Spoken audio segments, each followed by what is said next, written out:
in Miami, Art Basel Festival going down, and we'll be able to talk with JMS 171. As you know, legendary people from New York, originally graffiti artists, pioneers. Let's look at these faces. These guys started graffiti. How you doing? These guys, How are three you? of them, they started graffiti. I'm Jecstar, Jecstar. All right. I'm Mike 171, New York City. Yeah. And I'm SJK 171. A writer will spend 3 to 6 hours on a piece, working mainly at night when the cars are parked in the yard or in the tunnel. We started in the Mecca of graffiti is Washington Heights. The number street is 171, that's where we started. Steve and I, we started out with shoe polish in 1968. Jose came along next year and he hooked up with us and we started JMS. And here we are 51 years later as a team, as brothers that started the whole culture of graffiti in New York City. This is finished? Yeah, fix your Mustang. Right there, right there. Fix it. Right here, look. Hold it. Yeah, right. That's right. Now it's better. What's that thing that never changed? The smell of the spray paint. Exactly, right? The excitement of going out and writing. Yeah. Being, known, being acknowledged. That's, one of the most important parts for us. Yeah. Of course. $2,500 times the number of trains we have in our fleet, which is over 6,000, it comes to a large sum of money, and we do not have that kind of money to spend on graffiti removal. And you still doing it? Not the trains, no. No? We're doing No. little walls and stuff like that. that Some are legal stuff, right? If we get caught, that's it. But whatever, Yeah. we see an empty space, we're gonna hit it. I'm jumping on the plane to Amsterdam, Paris, Brussels, and London to promote our book, Wall Riders, and our documentary film, Wall Riders. So what is this book and film about?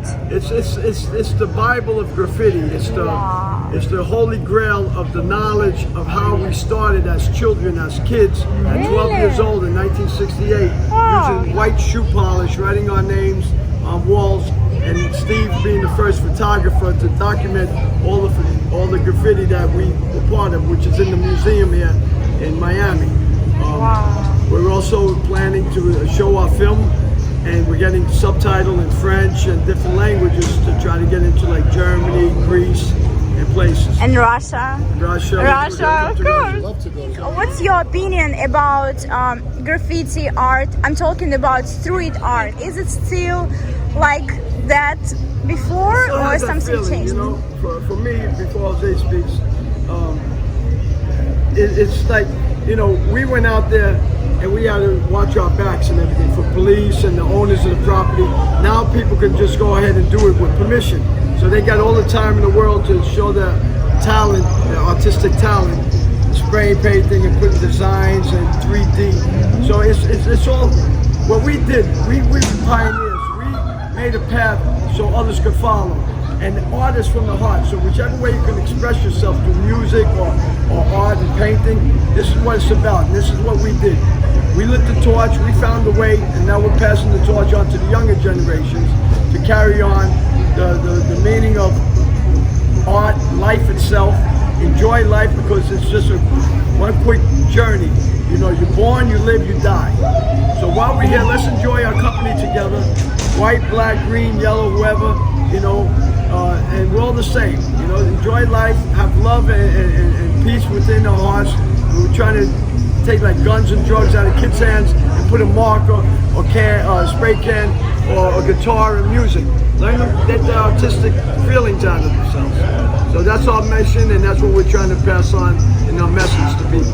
Do you think that graffiti is more like competition, or it's united people?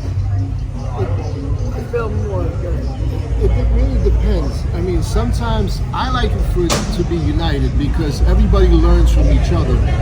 We don't have no animosity to anybody. We just like to do it. And if somebody likes it, that we do it, that's great. And I like other people's work. It's not just mine. I like everybody to be happy with what they're doing. It's like when we first started, we blended in with a lot of people. So we were able to go everywhere and put our colors that we started on the trains for everybody to see. Then once they saw that, they started doing it, and we loved it. To this day, there's a lot of people who don't understand. They just get on the wall and start painting, but where did it come from? That's what you have to understand. When you understand that, you're a great artist. Exactly, that's the thing. Like, I feel that it's very, very important for people to know the history, to know the roots. Like, they call themselves graffiti writers, but they don't even know. They don't even know us. They don't know us, then you know nothing. They don't. Yeah, you see.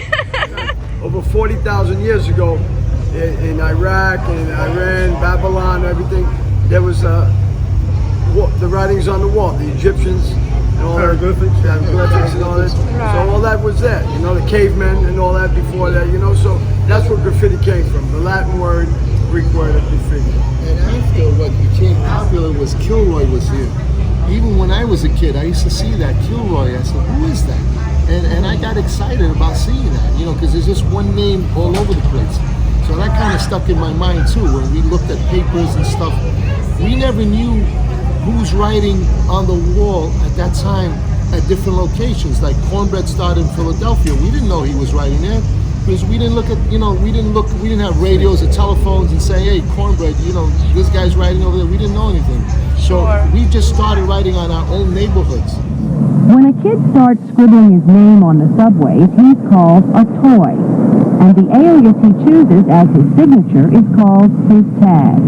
For us to be honored to be placed in this particular situation is, you know, it's a journey that started, you know, when we were 12, 13, 14 years old. You know, we're in our 60s now. We're still doing it. We're still loving it. It's just the biggest thing in the world for us. Of course, absolutely. That's what passion means, right? Exactly. When you're doing something with love, with Nothing better than to do what you love to do. Absolutely, yes. So, and when you guys come into Los Angeles to visit us? Well, we were just there West 2 years Coast. ago. We were there at the Beyond the Streets when it opened up. And then I came to New York last year where we met you, or this year. Right. And next year we're seeing if we can go to Russia or Amsterdam. Okay. Wherever it goes, we're gonna meet you there. So we'll Absolutely. See you again soon. So Yes, sure. What's your message for the youth? My message to them is to follow their heart. You know, that don't be scared to be yourself, to go within yourself and just come out. And if you want to take a pencil and just write on the paper and start sketching stuff, take crayons when you're young. And so what we want to do is go out there and mentor them, give back to the kids what we learned all these years and to put them on the right road. Right. We didn't have nobody to do that. You're carrying the culture. You're showing from the beginning the history of it. You know, us three, you're not going to get this moment in life again. You know, that we're here at this moment that God provided us to share experience, strength, and hope, our knowledge for people to understand what the graffiti world is about. This is us right here. Yeah. I despise graffiti. I think it's a lot of junk. It just depresses me to look at it. Very, very, very bad. Filth. Absolute filth. Destruction.